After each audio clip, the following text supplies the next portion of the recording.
What's up, guys? Future me here. I'm gonna put this before the intro. Extremely long video. I didn't mean to ramble on that long. I'll have time codes below the best that I can. And thanks for watching. Make sure you leave a thumbs up and subscribe and enjoy the video.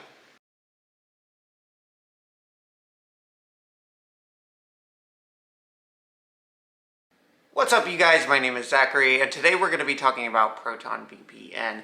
Now, I've been using ProtonVPN since the OpenVPN on macOS days. But I posted a video a couple years ago of me using the beta of iOS, of the iOS app, and that got some traction, so I thought I would renew that. A lot of people have been clicking on that video in the recent days, and so I want to give an update on how ProtonVPN is, and am I still using them? So the answer to that last question is yes, I still use ProtonVPN. I have tried other VPNs, but I just seem to come back to Proton. Some of the perks that I like about Proton. So let me read them straight from the website, just so you can understand why. Privacy. Keep your browsing history private. As a Swiss VPN provider, we do not log user activity or share data with third parties. Our anonymous VPN service enables internet without surveillance. Swiss-based. So that's one of the big things if you're looking for like privacy. It's good to get something that is Switzerland-based, and the reason why is this exact point that they make on their website. So their headquarters is in Switzerland, which has some of the world's strongest privacy laws. Switzerland is also outside of the EU and US jurisdiction and is not a member of the 14i surveillance network. ProtonVPN has a no-log VPN service. We do not track or record your internet activity, and therefore we are unable to disclose this information to third parties. They also have Tor over VPN if you wanted that, and they also have things like their secure core.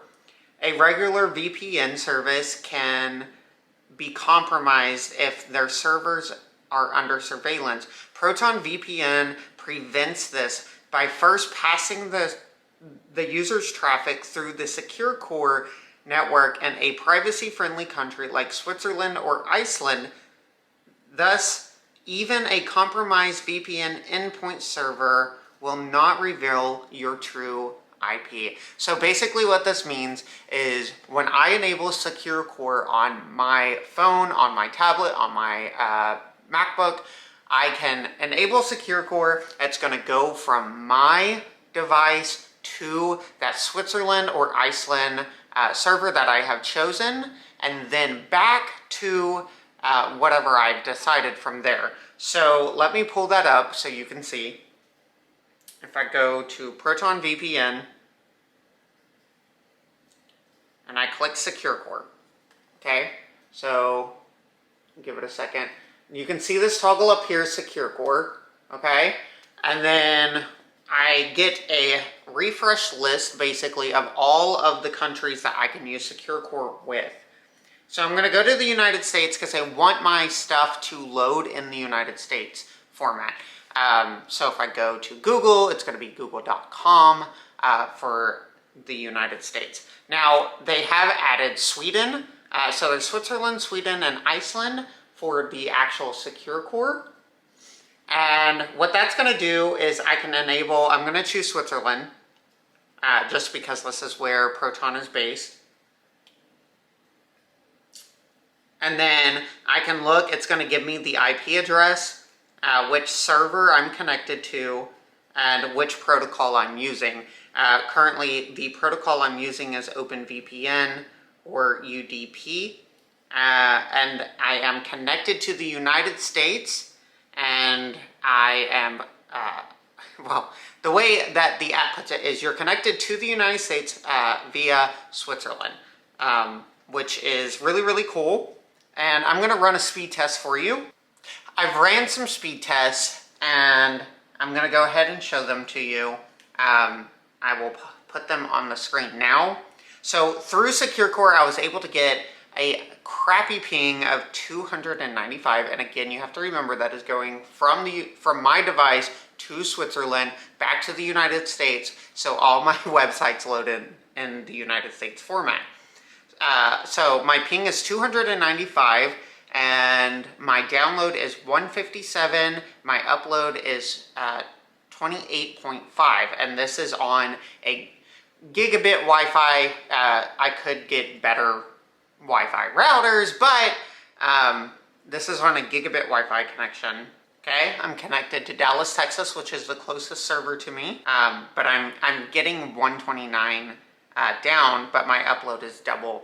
So I'm still getting a really good download that is close to the same on SecureCore, but I'm getting a better upload, so I can still upload my YouTube videos, or I can still, honestly, you can still play video games. My ping is 17 milliseconds, which is not terrible at all. So now I'm going to turn the VPN off. Let me grab a screenshot of those results. Okay. And then, now that the VPN is off, we'll run a speed test real quick, just so you can see with this access point that I'm on, kind of what my ping, what my download, and what my upload is. So you can already tell it's almost 3 times better. We're running 344, my ping is 9 milliseconds, and my upload is almost at its max at 40 megabytes per second. So great connections are going to be the point. Like I said, I do not recommend using the SecureCore while out and about on LTE. Maybe once 5G comes out, the speeds will be fast enough. However, if you're not going to watch YouTube or watch videos or do video content and you're just browsing the internet, SecureCore will be fine. Depending obviously on your LTE speeds where you are. Other than that, I can do an LTE Proton video if you would like. Just let me know. I can obviously just hook this camera up and we'll go out. I do plan on doing some 5G testing once Verizon gets 5G here and once iPhone gets 5G. The apps overall are really well done. They're fluid. I don't hardly ever have any issues. I don't have these random disconnections. And so, yeah, I mean, even swiping out of the app, it stays on. I can go back in, see how long I've been connected to that session for, and then easily change up all of these servers or countries as I see fit and my needs. It's really flawless and really fast. And I guess that's what is setting them apart for me. When I need that extra layer of security, I take my privacy very, very dire. Like, it's very, very serious to me. And so in a house full of wireless devices, smart lighting and everything, every step that I can take to secure me, to secure my family or whatever, then I go with Proton for Protonmail, which I will leave a link in the description below. And I will also use ProtonVPN. And the guys at Proton are doing a fantastic job, and I totally recommend. So disclaimer, there is no disclaimer. This is not a paid video. They have not asked me to make a video for them in any way. This is just me, a average consumer, telling you what I use and what I think is the best on the market. So obviously there's plenty of VPNs out there. Try something. VPNs are great for getting around surveillance, but they're also great about using public Wi-Fi. You create this tunnel between you and the device or service that you are talking to, and no one can really get in. And if they can, well, props to them. But it does create an encrypted tunnel for you between your device and theirs. And that's what makes VPN so much stronger than just your HTTPS little thing at the top of your browser. It's just an extra layer, and anytime you can take that step, even if you're just turning it on to input your password or to do credit card information, I definitely recommend trying a VPN. Obviously, they have a free tier. I don't use the free tier. I obviously use the paid subscription. But I do know people who do use the free tiers. The servers are a bit slower, but not terrible. So you can definitely use those. And the biggest point I can make is when you look at your unlimited data on a carrier, so Sprint, or well, I guess T-Mobile, Verizon, AT&T, Verizon slows video data down to 720. So it slows it down to HD, and then some carriers allow you to pay a premium to get 4K or 1080p. And if you turn on a VPN, this eliminates that. You can actually, my iPad is AT&T, my phone is Verizon. So on my phone, I can stream 720 without buffering as soon as I click 1080 or up to 4K because I'm on the beta. If I try to stream in 4K, it's terrible. And obviously, even on a VPN, 4K is probably going to be terrible. But on the iPad, AT&T only allows 480 unless you turn data saver off, and then even then it's 720. However, if I turn on the VPN, just non-secure core, turn on the VPN, I can get all the 1080 or 1440 footage that I want, because it basically tricks your network into thinking where you are.